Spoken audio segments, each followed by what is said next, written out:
Hello students, कैसे हैं आप सब लोग। आई होप सब अच्छे होंगे। तो आज मैं बहुत समय बाद ये वीडियो बना रही हूँ। आज की वीडियो है मेरी राजस्थानी लघुचित्र शैली। तो राजस्थानी शैली के बारे में मैं आपको एक्सप्लेन करूँगी। इसका जो फर्स्ट क्वेश्चन आता है, राजस्थानी शैली का विकास और उसकी उत्पत्ति और उसकी उपशैलियों का संक्षिप्त में वर्णन कीजिए। तो इसका आंसर है उदय एवं विकास, यानी कि राजस्थानी शैली का उदय एवं विकास किस तरह से हुआ था।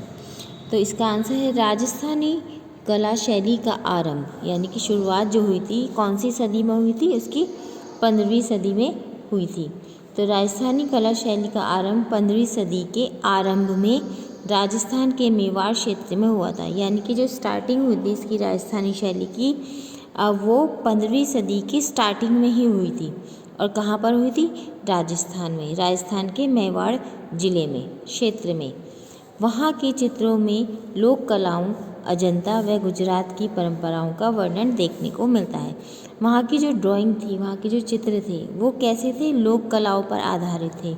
और दूसरी चीज़ अजंता जो आपने 11th में पढ़ा होगा, अजंता की जो पेंटिंग्स हैं, वहाँ का भी थोड़ा सा छाप जो है उनके चित्रों में देखने को मिलती है। कहाँ के चित्रों में? राजस्थानी के। और गुजरात की परंपराओं, जो गुजरात में जो परंपराएं थी उस पे भी पेंटिंग्स वहाँ पर देखी गई हैं। तो कहाँ कैसे कैसे चित्र थे वहाँ पर? एक तो उनमें देखा गया है लोक कलाओं का वर्णन, अजंता के चित्रों का वर्णन, और जो गुजरात की परंपराएं हैं उनका भी वर्णन देखने को चित्रों में मिलता है। इस कला का सबसे बड़ा विकसित रूप, मतलब जब ये अपने चरम सीमा पर आई थी, उसका सबसे बड़ा विकसित रूप कौन से सन में मिला था देखने को? 1555 में। जो एक भागवत बुक है जिसका नाम क्या था? पालम भागवत। वहाँ पे जो बुक थी उसमें इसका राजस्थानी चित्रों को देखने को मिला है बहुत बड़ी तादाद में। एक बार फिर से बताती हूँ, सन 1555 के पालम भागवत के चित्रों में देखा गया है, ठीक है, सबसे बड़ा रूप, जिसमें राजस्थान की कला शैली को प्रस्तुत किया गया है। ये जो एक बुक थी पालम भागवत, उसमें सन 1955 में बहुत बड़ी विकसित उसमें राजस्थान की कला शैली को देखा गया है। और फिर ये अन्य केंद्रों में फैलती चली गई, जैसे एक शहर से दूसरे शहर में, गाँव में, इस तरह से फैलती चली गई। अच्छा, इसकी उपशैली होती क्या है? उपशैली ये होती है, जो शहर है, मान लो किसी शहर के अंदर इसका विकास हुआ इस शैली का, फिर उसके अंदर जो क्षेत्र है, जो उसके अंदर के जो क्षेत्र हैं उसको बोलेंगे उपशैली, ठीक है। जैसे राजस्थानी शैली है, एक ये बड़ा केंद्र है, ठीक है, इसके अंदर अब छोटे छोटे केंद्र हैं, उनको क्या बोलेंगे? उपशैली। अब उन छोटे केंद्र के अंदर भी छोटे केंद्र हैं, तो उनको, जैसे मान लो ये है मेवाड़ क्या है? उपशैली है। अब मेवाड़ के अंदर भी जो कई जगहें ऐसी हैं जहाँ पर ये पेंटिंग्स देखने को मिली हैं, तो ये जो इनके अंदर शैली आएंगी उनको क्या बोलेंगे? मेवाड़ की उपशैली, ठीक है। तो अब मैं आपको बताऊंगी राजस्थान के चित्रों की विशेषताएं वैसे तो बहुत सारी हैं, लेकिन कुछ मैंने मेन पॉइंट्स निकाले हैं। नंबर 1 है भावपूर्ण चेहरे मतलब कि फेस जो उन्होंने बनाए हैं वहाँ की चित्रकारों ने, उसमें भाव दिख रहा है। भाव कैसा? मतलब हंसी खुशी का चेहरा है, उदासी का चेहरा है, ये मतलब जो भी चित्र के अकॉर्डिंग जो भाव हैं वो उन्होंने चित्रकारों ने दर्शाए हैं। दूसरी चीज़ है तीखे नैन नक्श, मतलब आँखों को उन्होंने तीखा बनाया है, लंबा बनाया है, मोटी मोटी आँखें नहीं बनाई, छोटी नहीं बनाई, तीखे बनाई है, शार्प जिसको बोलते हैं। रोबीली आकृति से मतलब ऐसे कमज़ोर से उन्होंने शरीर नहीं बनाए, हष्ट पुष्ट शरीर बनाए हैं सभी के, तो रोबीली आकृतियाँ। मानव आकृतियों का प्रस्तुतिकरण, यानी कि उन्होंने मानव आकृतियों को अपने अपने चित्रों में प्रस्तुत किया है। मतलब ऐसे नहीं है कि खाली जानवर का या फेस का बना दिया, उन्होंने मानव आकृतियों को भी अपने चित्रों में दिखाया है। सशक्त रेखाएं मीन्स में टूटी फूटी रेखाएं नहीं बनी हुई है, सीधी, जैसे एक बार में एक लाइन से ही हम ड्रॉ कर लेते हैं बिना हाथ को रोके, तो ऐसी रेखाएं हैं जिसमें जैसे मतलब कहीं से मोटा कहीं से पतला ऐसा ना होना चाहिए। सशक्त बिल्कुल सीधी सीधी से मतलब ये नहीं है कि आप स्केल से सीधी लाइन खींच दो, ऐसा नहीं है। मतलब हाथ को बिना रुके जहाँ तक वो हाथ जा रहा है ऐसे रेखा, उसको बोलते हैं सशक्त रेखाएं। चटक रंग, चटक रंग से मतलब चमकीले रंग, शाइन वाले जो होते हैं। तो ये हमारे पूरे ओवरऑल राजस्थानी शैली का जो एक निचोड़ निकलता है ना, चित्रों को देखकर, बहुत सारे चित्रों को देखकर जो एक दो चार पॉइंट जो निकलते हैं वो मैं वो बता रही हूँ आपको कि राजस्थानी की शैली के जो चित्र हैं उनकी ये विशेषताएं हैं। नंबर 1 भावपूर्ण चेहरे, नंबर 2 तीखे नैननक्श, नंबर 3 रोबीली आकृतियाँ, नंबर 4 मानव आकृतियों का प्रस्तुतिकरण, फिर 5 है सशक्त रेखाएं और लास्ट में चटक रंग। ये इसके राजस्थानी शैली की विशेषताएं। अब हम बात करते हैं इसकी उपशैलियों की। देखो इसकी उपशैली मेरे ख्याल से इसकी 7 है उपशैलियाँ। तो सबसे पहले तो मैं आपको नाम बताऊंगी कौन कौन सी उपशैलियाँ हैं। नंबर 1 पर है मेवाड़, दूसरे नंबर पर है बूंदी लघुचित्र शैली, तीसरे पर है जोधपुर, चौथे पर है बीकानेर, किशनगढ़, जयपुर, फिर उसके बाद है कोटा। देखो ये जितनी भी शैलियाँ हैं ना इनको आपको रटनी है। एक पेज पर इनको लाइन से लिख लीजिए आप कि ये पहले आपको, क्योंकि एग्ज़ाम में इस तरह से भी आ जाता है कि राजस्थानी शैली की उपशैलियों के नाम बताइए, किन्हीं 2 उपशैलियों के नाम बताइए, या फिर ये जो उपशैली है इसके अंदर उपशैली जो दी हुई है आपकी बुक में उनके नाम दे देंगे और आपसे पूछेंगे इसकी शैली का नाम बताइए या इस शैली का चित्र बनाइए। ठीक है, तो ये जो आपकी वो है उपशैलियाँ, इनको आपको अच्छे से रटना है ताकि आपको पता चले कि ये हाँ इस शैली का इसमें ये आएगा। ठीक है, तो हमारी 7 तो ये हो ही गई है। अब नंबर 1 ले लेते हैं मेवाड़ लघुचित्र शैली। इस शैली के बारे में देखो हम थोड़ा थोड़ा सभी के बारे में लिखेंगे, बहुत ज़्यादा नहीं लिखना है हमें क्योंकि वैसे भी बहुत लॉन्ग क्वेश्चन है। तो 2-2 3-3 लाइन हम सबके बारे में बताएंगे। मेवाड़ शैली लघुचित्र, इस शैली की रचना 15वीं सदी में हुई थी। ये तो आपको बताइए कि राजस्थानी शैली की जो वो है उत्पत्ति विकास है कौन सी सदी में हुआ था, 15वीं सदी में हुआ था। ठीक है, अब इसके जो उदाहरण है, इसके जो चित्रों के एग्जाम्पल्स हैं वो कहाँ पर देखने को मिलते हैं हमें, मेवाड़ के जो हैं चित्र कहाँ पर देखने को मिलते हैं, कौन सी बुक में देखने को मिलते हैं, वो है पालम भागवत। जैसे कि मैंने आपको उदय और विकास में बताया था, एक भागवत है जिसका नाम है पालम, उसमें इसके मेवाड़ शैली के चित्र देखने को मिलते हैं। ठीक है, बस इतना ही इसमें काफ़ी है। अब इस शैली के जो प्रमुख चित्रकार हैं वो कौन है, साहिबदीन और मनोहर। क्वेश्चन ऐसे भी आता है कि साहिबदीन और मनोहर किस उपशैली के चित्रकार हैं, या फिर मेवाड़ लघुचित्र शैली में कौन से 2 चित्रकार हैं उनके नाम बताइए, या साहिबदीन और मनोहर ने कौन सा चित्र बनाया है। तो ये सारी चीज़ आपको लिखकर याद करनी पड़ेंगी। एक छोटा सा आप जैसे टेबल बना लेते हैं ना, उस टाइप से आप बना लेना। ठीक है, तो इसके प्रमुख चित्रकार हैं साहिबदीन और मनोहर। इन चित्रकारों ने अनेक महान चित्रों की रचना की। अब इन दोनों ने बहुत ही अच्छे अच्छे चित्रों की रचना की, बनाए हैं। इन दोनों ने बाण भेद रोपत्र, ये पूरा एक पुस्तक का नाम है, बाण भेद रोपत्र। दूसरी जो अब मैं नाम बताऊंगी दूसरी बुक का नाम है भक्ति रोपत्र। ये जो पत्र है ना, इनसे आप समझ जाना ये इन दोनों ने ही बनाए हैं। जैसे विषयों पर, जैसे विषय, ये दोनों विषय हैं, जैसे विषयों पर चित्रण किए हैं। इन दोनों ने, ये दोनों जो वो हैं चित्रकार, इन दोनों ने ये जो मैंने आपको नाम बताए थे पत्र वाले, बाण भेद रोप पत्र और दूसरा है भक्ति रोप पत्र, इन जैसे विषयों पर इन्होंने चित्रण कार्य किया है। पालम भागवत के अलावा, अब देखो पालम भागवत में तो मिले ही हैं चित्र, उसके अलावा किसी और चीज़ में भी मिले हैं। कौन कौन से हैं वो, भागवत पुराण, गीत गोविंद, मारू। और फिर हिंदी की बात करें तो आप सारे एक साथ मिला कर रख देना, नहीं तो कंफ्यूज हो जाओगी। सुरसागर, रामायण, बिहारी, सतसई में इस शैली का असर देखने को मिलता है। सीधी सीधी लाइन ये है, इस शैली का जो है चित्र किस किस में देखने को मिलते हैं। नंबर 1 भागवत पुराण, गीत गोविंद, मारू, सुरसागर, रामायण, बिहारी, सतसई में मेवाड़ शैली के चित्र देखने को मिलते हैं। अच्छा, मैं आपसे बात कर रही थी उपशैली की। उपशैली भी है इसकी, मेवाड़ की उपशैली है इसकी शाहपुरा, प्रतापगढ़, देवगढ़, नाथद्वार। ये जो चारों हैं ये किसकी उपशैली है? ये मेवाड़ की उपशैली है। राजस्थानी शैली की उपशैली कौन सी है? मेवाड़। मेवाड़ की उपशैली कौन सी है? शाहपुरा, प्रतापगढ़, देवगढ़, नाथद्वार। ये आपको एक टेबल बना के याद करनी पड़ेगी, क्योंकि कभी कभी क्वेश्चंस आ जाते हैं कि नाथद्वार किसकी उपशैली है ना? तो ये आपको लिख कर याद करना पड़ेगा, इतना ज़्यादा हार्ड नहीं है, ठीक है। दूसरी है हमारी बूंदी लघुचित्र शैली। इस शैली को रागमाला के चित्रों में एक पुस्तक थी, एक बुक थी जिसका नाम था रागमाला। तो उस रागमाला में बूंदी लघुचित्र शैली के चित्र का वर्णन है, मतलब उसमें इस शैली को देखा गया है। देखा कैसे गया है कि वहाँ की जो कुछ विशेषताएं होंगी बूंदी शैली की, उससे पता लगा है कि ये बूंदी शैली के चित्र हैं। इस शैली के मुख्य विषय क्या थे?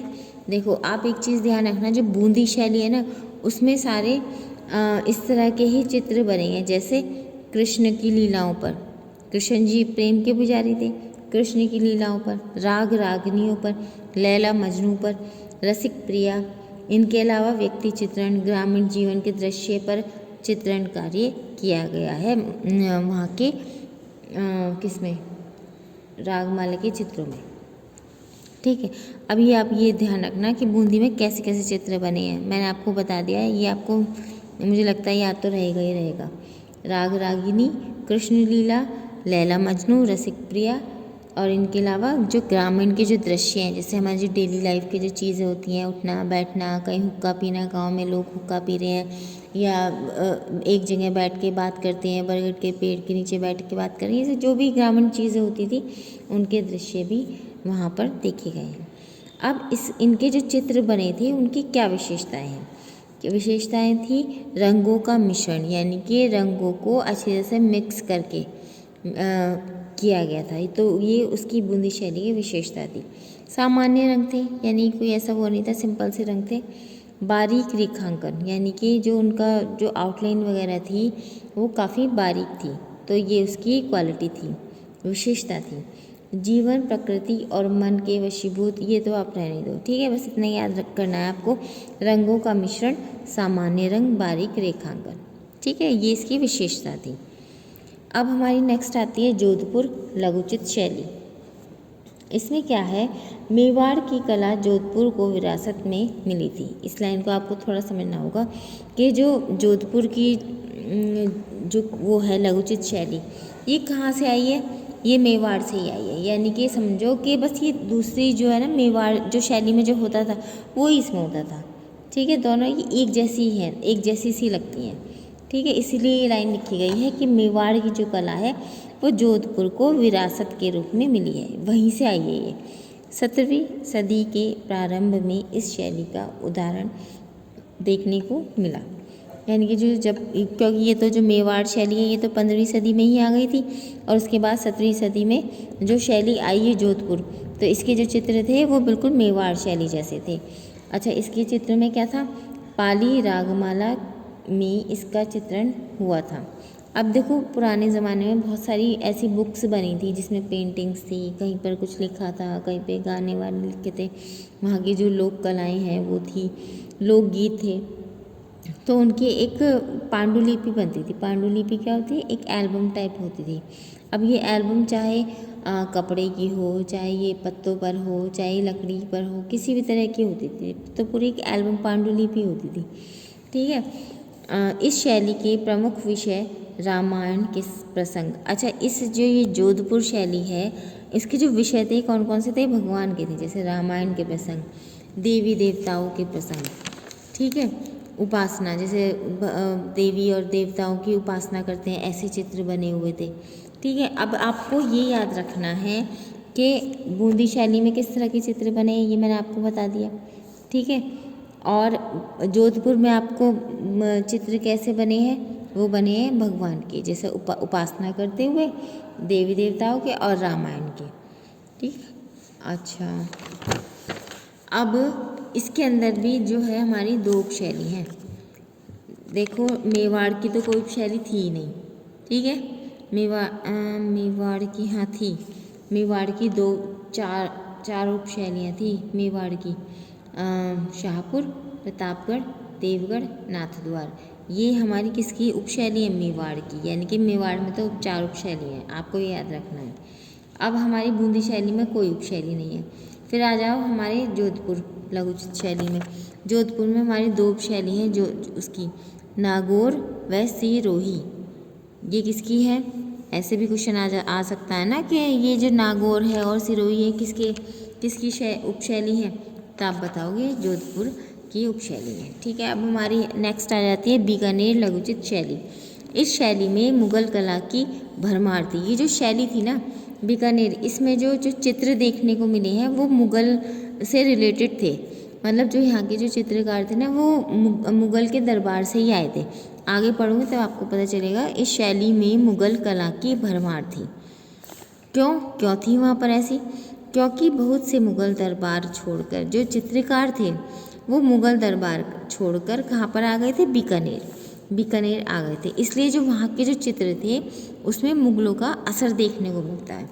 इन मुगलों ने, जो मुगल चित्रकार थे, उन्होंने बीकानेर शैली को ध्यान में रखते हुए, मतलब बीकानेर में जो शैली वहाँ पे उस टाइम पे चल रही थी उसको ध्यान में रखते हुए उन्होंने अपनी इस आगे चित्रकारी को आगे प्रस्तुत किया। मतलब थोड़ा सा मुगल का असर तो था उसमें, लेकिन फिर भी उन्होंने बीकानेर की शैली जो थी वहाँ की, उसमें दोनों को मिक्सअप करके आगे उसको चित्रण किया।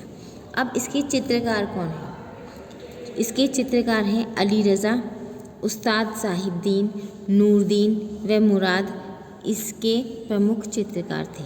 ठीक है, अब आपको ये ध्यान रखना है इसमें बीकानेर में कि इसके चित्रकार कौन थे? अली रज़ा, उस्ताद साहिबदीन, नूरदीन व मुराद इसके प्रमुख चित्रकार थे। इन्होंने ही अच्छे सुंदर सुंदर चित्र बीकानेर के बनाए हैं। चित्रकार तो बहुत सारे थे लेकिन ये थोड़े और ज़्यादा इन्होंने अच्छी चित्रकारी की होगी। विषय, किस विषय पर बनाए हैं इन्होंने चित्र? इस शैली में हिंदू त्योहारों, कृष्ण लीला, रामायण, बारहमासा, रागमाला, भागवत व भारतीय साहित्य नायक नायिकाओं पर चित्र बने हैं। इस पर आपको थोड़ा सा ध्यान देना है। बीकानेर शैली जो है उसके जो चित्र किस तरह के, टॉपिक क्या हुआ करता था उनका?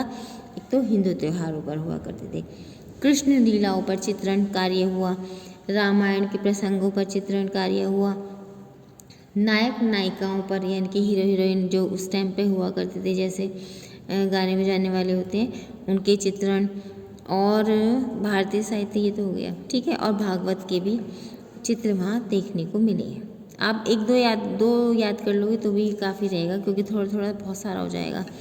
विशेषताएं क्या है चित्रों में, ये आप छोड़ दो, बस इतना ही याद रखना है आपको कि बीकानेर किस तरह से, मतलब कौन कौन से इसके चित्रकार थे और किस तरह से ये आई है, कैसे इसमें जो वहाँ की मुगलों की छाप थी वो किस तरह से आई है, और इसके विषय, ये 2 चीज़ आपको याद करनी है। ठीक है, अब हमारी नेक्स्ट आती है किशनगढ़ लघुचित शैली। यह शैली नारी सौंदर्य के आदर्श रूप को लेकर बहुत ही प्रचलित थी। मतलब जो किशनगढ़ शैली थी ना उसमें स्त्रियों का जो चित्रण है वो बहुत ही सुंदर तरीके से किया है। जैसे आपकी बुक में है एक राधा बड़ी ठणी, देखो उसमें पता चल जाता है कि किशनगढ़ में स्त्री का जो फेस है या उसकी पूरी बॉडी है किस तरह से हाईलाइट किया जाता है, कितने सुंदर तरीके से, आँखें, होठ, नोज़, ये सारी चीज़ें जो हैं बहुत ही सुंदर तरीके से चित्रकार प्रस्तुत किया करते थे।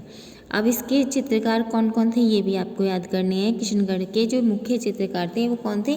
भवानी दास, निहाल चंद, सूरत राम, इसके अलावा और भी कई थे लेकिन ये 3 इम्पॉर्टेंट थे। सबसे ज़्यादा इम्पॉर्टेंट तो इसमें निहाल चंद है जिन्होंने राधा बड़ी ठणी को प्रस्तुत किया है।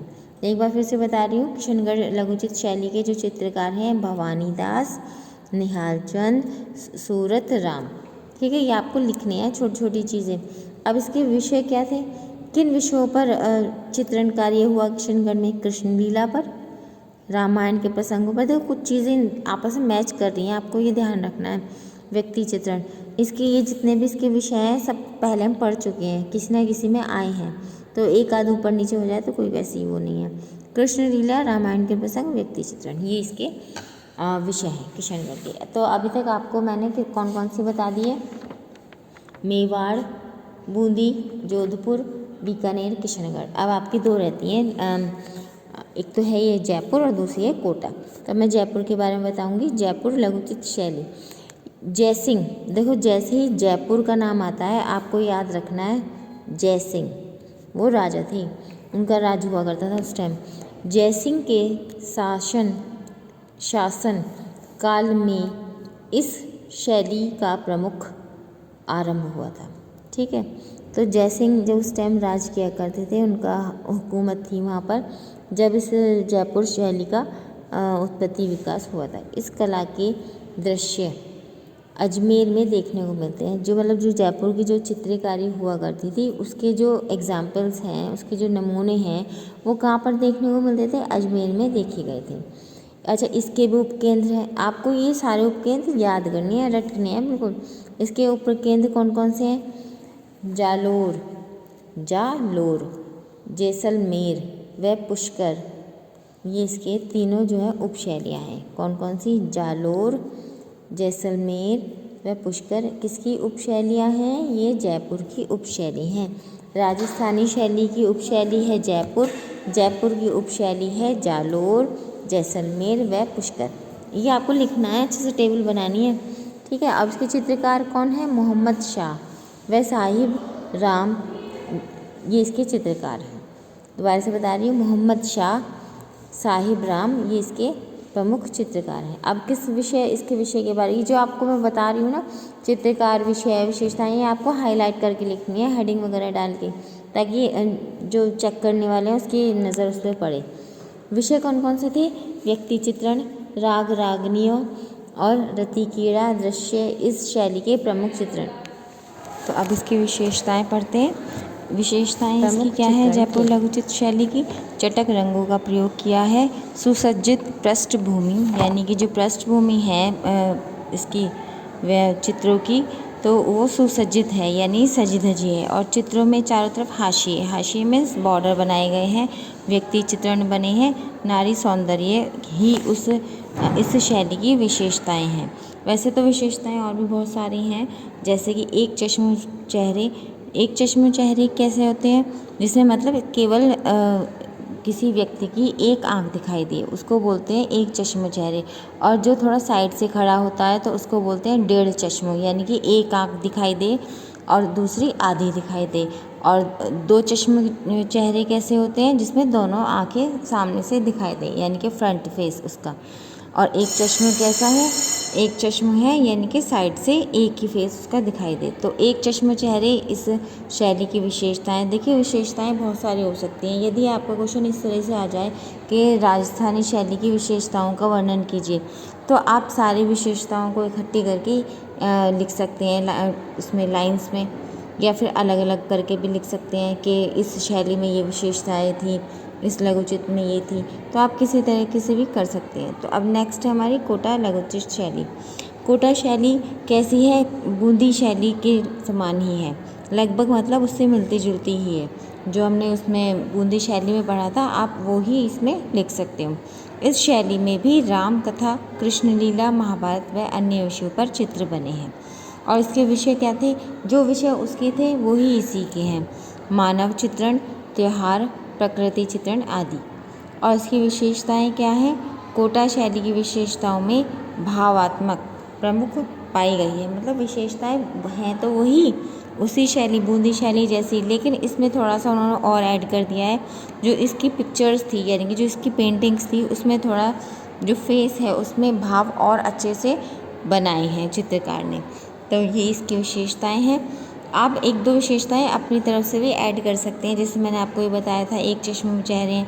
आप इसकी राजस्थानी लघुचित्र शैली की कोई सी भी पेंटिंग देख लेना, सभी में आपको एक साइड के ही फेस दिखाई देंगे। और चित्र कैसे दिखते हैं उसमें? पूरे भरे भरे फूल पत्तियों का हर जगह से दिखाई देगा, इधर से फूल पत्तियाँ आ रही हैं, इधर से पेड़ पौधे आ रहे हैं, और सब में हरे रंग, डार्क ग्रीन कलर का।